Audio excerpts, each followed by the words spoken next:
ଯେତେବେଳେ ଆମେ ଡକ୍ଟର ପାଖକୁ ଯାଇଥାଉ ଡକ୍ଟର ଆମକୁ ଦେଖିକି କିଛି ମେଡ଼ିସିନ ଦେଇଥାନ୍ତି, କେତେବେଳେ କିଛି ଇଞ୍ଜେକ୍ସନ୍ ମଧ୍ୟ ଦେଇଥାନ୍ତି। ଇଞ୍ଜେକ୍ସନ୍ ମୁଖ୍ୟତଃ ଆମର ତିନିଟା ଜାଗାରେ ଦିଆଯାଇଥାଏ। ଫାଷ୍ଟ ହେଉଛି ଆମ ହାତରେ ମାନେ ଭେନ୍ରେ IVSS ଯେଉଁ କହିଥାନ୍ତି। ଦ୍ୱିତୀୟ ଜିନିଷ ହେଉଛି ଆମର ଅଣ୍ଟାରେ ବା କାନ୍ଧରେ ଯାହାକୁ ଆମେ IM ଇଞ୍ଜେକ୍ସନ୍ କହିଥାଉ, ଇଣ୍ଟ୍ରାମସ୍କୁଲାର ଇଞ୍ଜେକ୍ସନ୍।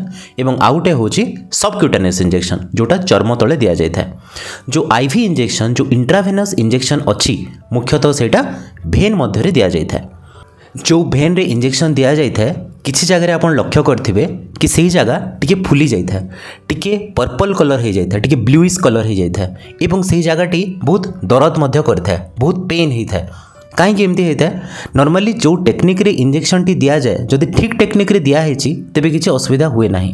ଯଦି ଟିକେ ଟେକ୍ନିକ୍ଟି ଗଡ଼ବଡ଼ ହେଇଗଲା ତେବେ କ'ଣ ହେଇଥାଏ, ସେ ଭେନ୍ର ଦୁଇ ପଟେ କଣା ହେଇଯାଇଥାଏ ଏବଂ ସେଠୁ ବ୍ଲଡ଼ ଲିକ୍ କରିକି ସେ ଜାଗାଟି ଟିକେ ପର୍ପଲ୍ କଲର୍ ହେଇଯାଇଥାଏ, ବ୍ଲୁଇସ୍ କଲର୍ ହେଇଯାଇଥାଏ ଏବଂ ଆମକୁ ବହୁତ ପେନ୍ ହେଇଥାଏ ଏବଂ ବହୁତ ପେସେଣ୍ଟ ଏଥିରେ ଡରି ମଧ୍ୟ ଯାଇଥାନ୍ତି ନା କ'ଣ ଗୋଟେ ହେଇଗଲା ବୋଲି। କିନ୍ତୁ ସେଥିରେ ଡରିବାର କିଛି ଆବଶ୍ୟକତା ନାହିଁ।